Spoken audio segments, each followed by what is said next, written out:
Hello, আসসালামু আলাইকুম। বাপরে বাপ! আমার মেয়েরা আর আপনার আঙ্কেলে আজকে কতদিন বলতেছে একটু শুটকি খাবে। তাই আজকে আপনার আঙ্কেল বেগুন আনছে, মূলা আনছে, এগুলা দিয়ে তারে শুটকি রান্না করে দিতাম। শুটকিও আনছে, যে শুটকি রান্না করে দিতাম। আমি তো আমরা আমার ছেলে আর আমারও তো পছন্দ না শুটকি। ওদের একটু পছন্দ, ওরা আব্বুর আর আমার মেয়ের একটু শুটকিটা বেশি পছন্দ। আর এই মাছগুলা দিয়ে মাছের কাবাব বানাবো, যেহেতু ওরা মাছ খাইতেছে না, মাছের কাবাবটা বানিয়ে দিলে ওরা অনেক লাইক করে। এই জন্য আমি মাছের কাবাব প্রায় আমার প্রায় ভিডিওতে আপনারা দেখেন যে মাছের কাবাব বানাই। এই জন্য আমি মেয়েদের জন্য মাছের কাবাব বানাই, ছেলে মেয়েদের জন্য।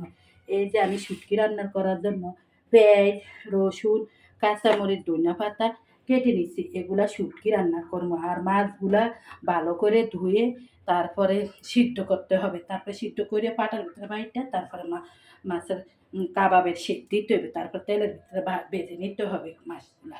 এই যে মাছের কাবাবগুলা এক কতগুলা আগে ভাজে নিচ্ছি।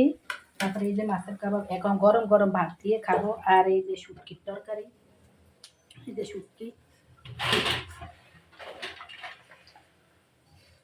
এই যে শুটকি এখন গরম গরম ভাত দিয়ে শুটকি মাছের কাবাব দিয়ে ভাত খাবো। আর যদি আমার ভিডিওটা ভালো লাগে তাহলে একটা লাইক দিবেন, একটা কমেন্ট করবেন, একটা সাবস্ক্রাইব করে দিবেন। ধন্যবাদ সবাইকে।